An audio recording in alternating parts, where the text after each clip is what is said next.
Hello there guys, it's Stephen here back on a lazy Sunday afternoon. How are you all doing today? I hope you've had a lovely weekend. And today I thought I'd try not a 5 things learned video, because I asked on Twitter what people wanted to see. 5 things learned from the previous game or a Brahim Diaz contract situation video. And everyone said, please talk about Brahim Diaz. So I'm going to do that today instead. I'm going to try and leave emotion out as much as possible. I've been watching Brahim play since he was like 14 and I think he's a fantastic young player. But I'm going to try and be as fair as I can with this and try and look at the reasons why you could potentially be going to Real Madrid. And it's complicated, it is, but before I go too far, if you are new to this channel, make sure you hit that subscribe button there or wherever it is so you get Manchester City videos all the time, because it's a good little channel. If I don't say so myself, I'm biased of course, but it's a good community as well in the comments below. And I also want to say thank you to the newest patron, Aidan Dawson. Aidan, thank you very much for supporting this channel. Your name will be in the credits and you got your shout out here. If you want to get involved and get a shout out, patreon.com/Esteemed Company. But let's go into the Brahim Diaz situation. Now, I'm like most of you, when I heard the idea that he was going to be leaving, first of all I was like, that's probably naff. I know it's not confirmed yet, but it does seem to be heading that way given the fact he's only got a few months left on his contract,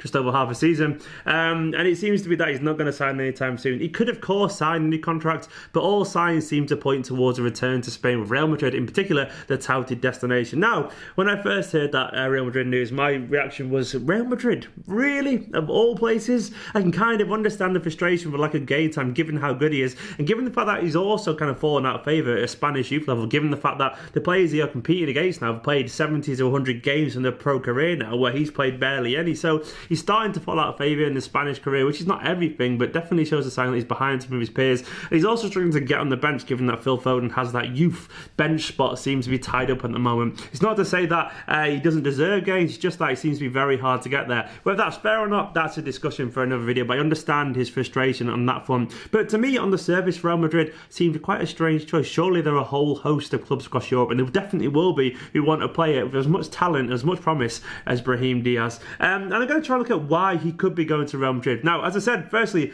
I was surprised, but then I started looking at it in a little more detail.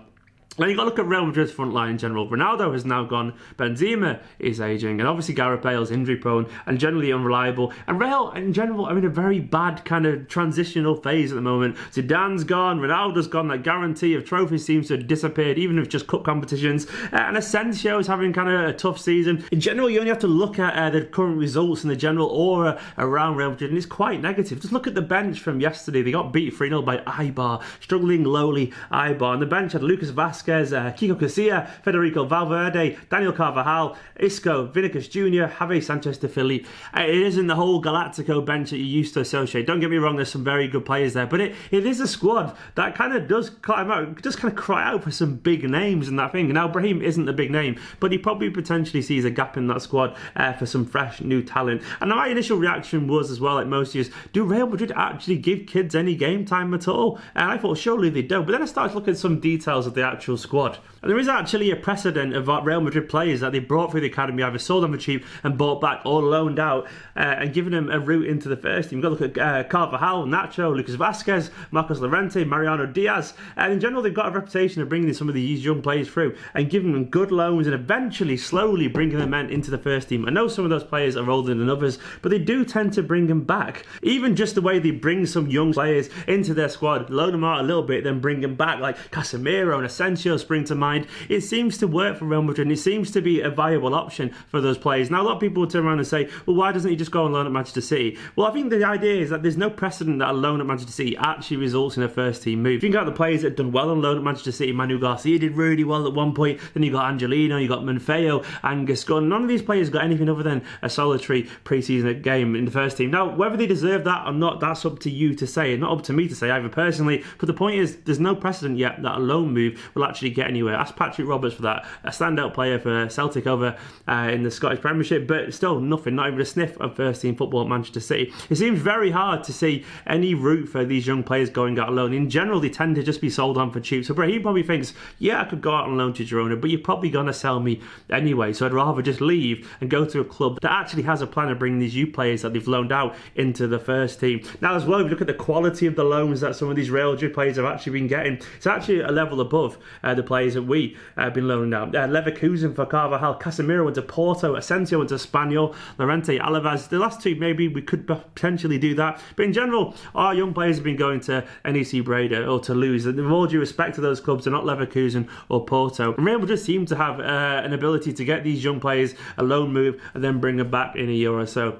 Now, that isn't great for City fans. It isn't great to hear, but I can understand why you'd rather go to Real Madrid and do the loan route as opposed to doing it at Manchester City. It's just one of those things, it's just really frustrating. I don't think Brahim even expects loads of first-team games at the moment. I think he just expects some kind of pathway. And the fact that he's going to Real Madrid, where he knows he probably won't be in the first team at the moment, I think he understands that, but he's probably understanding that he'll go out on loan and have a development path. I think he kind of trusts that system. Now, at the moment, I think there's a lot of cynicism towards Manchester City with youth development. I don't think it's all down to Pep personally. I think he's started to show some good positive signs with the Phil Foden stuff, and occasionally having, you know, the odd player involved in the Carling Cup games. But I think over the years, and past, Mancini in particular, and Pellegrini, in my opinion, was committed some incredible sins on the youth development front. I think there's a lack of trust in Manchester City in terms of the pathway. We've seen that with Sancho, we've seen it with Brahim, we saw it with Tyrese Campbell and Bobby Dunk as well, two very promising young strikers who both left the club. And worried now is that the damage has been done, that Pep is going to have to take 2 or 3 years now to get it back to where it should be. I'm sure he will do in time, but you also can't blame certain players now for leaving. I know that you could turn around and say they should stay and train with the best manager in the world in Pep Guardiola,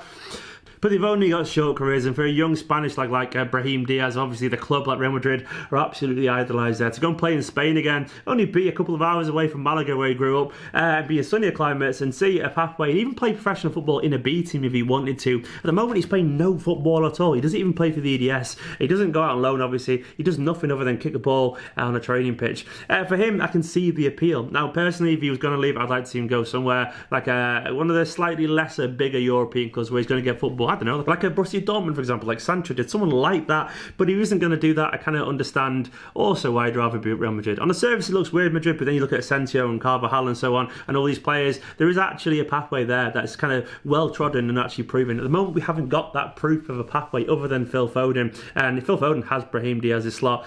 I think he's going to leave, and I'm gutted because I think he's a fantastic player.